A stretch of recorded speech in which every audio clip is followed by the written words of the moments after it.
Baik, hari ini kita akan membahas pernafasan pada hewan, ya.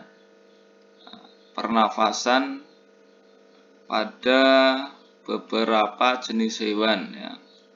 Setiap makhluk hidup memerlukan aktivitas pernafasan, yaitu menghirup atau menyerap oksigen, ya. Kita kenal oksigen di sini diberi kode O2, ya, dan akan mengeluarkan karbon dioksida atau CO2, ya.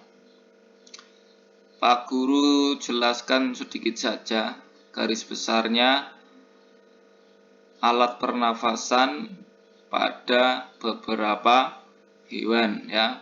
Selebihnya atau selengkapnya silakan dibaca dengan cermat dan dipahami. Yang pertama, alat pernafasan pada cacing tanah. Nah, alat pernafasan pada cacing tanah menggunakan permukaan kulit, ya. Jadi pada cacing, alat yang digunakan untuk bernafas adalah permukaan kulitnya ini, ya. Sehingga permukaan kulit ini cacing memerlukan tempat yang basah atau lembab. Cacing tidak suka, ya, di tempat-tempat yang kering, ya. Karena kalau di tempat kering, ya, kulit cacing akan mengering sehingga susah digunakan untuk bernafas, ya. Silakan selengkapnya prosesnya seperti apa bisa dibaca. Nah, tapi dipahami bahwa alat yang digunakan untuk bernafas pada cacing adalah permukaan kulitnya. Terus yang kedua, ya, yaitu alat pernafasan pada serangga, ya. Serangga, hewan serangga seperti lebah, ini contohnya lebah, ya, itu menggunakan alat pernafasan yang disebut dengan trakea. Nah, ini. Jadi alat pernafasan pada serangga namanya trakea. Trakea, ya, untuk udara memasuki trakea itu melalui pori-pori kecil di permukaan tubuh yang disebut dengan spirakel. Nah, silakan dilihat di gambar. Nah, ini spirakel, ada pori-pori kecil seperti ini contohnya, ya. Ini namanya spirakel. Jadi udara masuknya lewat spirakel. Jadi lebah tidak memiliki hidung. Alat yang digunakan untuk bernafas adalah trakea. Nah, trakea memiliki pori-pori kecil di tubuhnya ini yang diberi nama spirakel, ya. Silakan selengkapnya bisa dipahami, dibaca. Terus yang ketiga, ya, alat pernafasan pada ikan. Alat pernafasan pada ikan. Kalian tahu ikan, ya, seperti apa bentuknya? Nah, seperti ini. Alat yang digunakan untuk bernafas pada ikan namanya insang, ya. Sekali lagi, alat yang digunakan untuk bernafas pada ikan namanya insang. Insang di mana? Nah, biasanya terletak di sebelah kanan kiri, ya, kepalanya, di sebelah kanan kiri kepalanya. Nah, seperti ini nih, ya. Ini biasanya bisa terbuka, bisa tertutup. Pada saat itu, ya, insang sedang melakukan aktivitas untuk menghirup oksigen dan mengeluarkan karbon dioksida. Jadi sekali lagi alat pernafasan pada ikan namanya insang. Terus selanjutnya adalah alat pernafasan pada hewan amfibi. Amfibi itu artinya adalah hewan yang dapat hidup di darat dan dapat hidup di air. Jadi ada di dua tempat ya, yaitu bisa hidup di darat dan bisa hidup di air. Contohnya hewan amfibi adalah katak ya. Katak.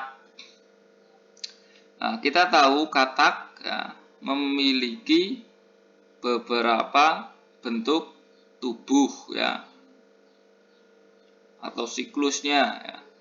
Pada saat hidup di air ya, katak akan berbentuk seperti ini, kecebong ya. Maka katak ini akan bernafas menggunakan insang. Kemudian ketika sudah dewasa ya, bentuknya menjadi seperti ini ya. Yang bentuknya seperti ini, maka katak ini sudah dewasa. Nah, maka alat pernafasan yang digunakan adalah paru-paru ya. Kita tahu alat pernafasan paru-paru tidak bisa digunakan di dalam air. Jadi katak memiliki dua alat pernafasan. Pada waktu masih kecil menggunakan insang, ketika sudah dewasa menggunakan paru-paru. Kemudian selanjutnya ada alat pernafasan pada reptil ya. Reptil itu maksudnya hewan melata ya, hewan yang kalau jalannya melata. Contohnya ular, kadal, cicak, buaya, biawak. Nah, ini sama ya. Alat pernafasan yang digunakan pada reptil adalah paru-paru ya. Jadi hewan-hewan seperti ini menggunakan paru-paru untuk bernafas. Nah, hewan seperti ini memiliki hidung ya, tenggorokan, kemudian paru-paru. Reptil. Selanjutnya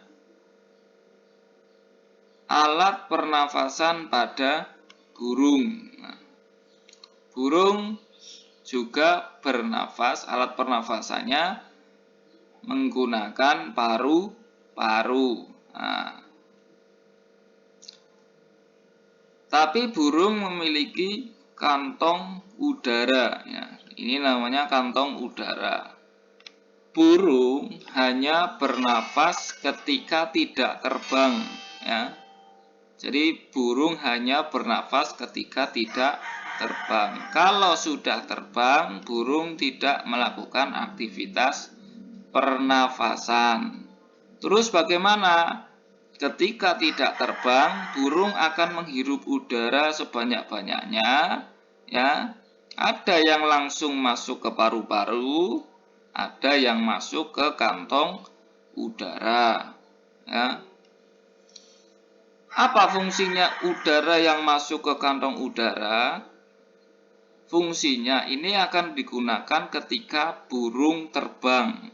Jadi ketika burung terbang, burung akan bernafas mengambil udara yang ada di kantong udara ya. Jadi tidak bernafas melalui hidung ketika terbang.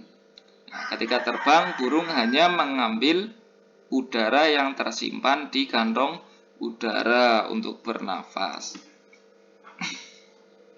Jadi pada intinya burung bernafas menggunakan paru-paru. Kemudian selanjutnya alat pernafasan pada mamalia. Mamalia itu apa? Mamalia itu hewan menyusui ya. Nah, kalau hewan menyusui pasti hewan ini melahirkan, tidak bertelur, pasti melahirkan. Nah, hewan mamalia ini ada yang ada di darat, ada yang ada di laut. Nah, hewan di darat yang menyusui kita mengenal banyak.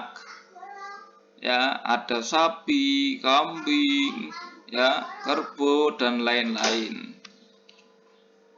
Kemudian ada hewan mamalia yang ada di air, ya. Contohnya adalah paus, duyung, lumba-lumba. Jadi jangan salah, kalau paus, lumba-lumba itu bukan termasuk jenis ikan, tetapi jenis mamalia atau hewan menyusui. Hewan mamalia bernafas menggunakan apa? Ya. Hewan mamalia akan bernafas menggunakan paru-paru. Nah, ini ya. Jadi hewan mamalia atau hewan menyusui itu bernafas menggunakan paru-paru. Nah,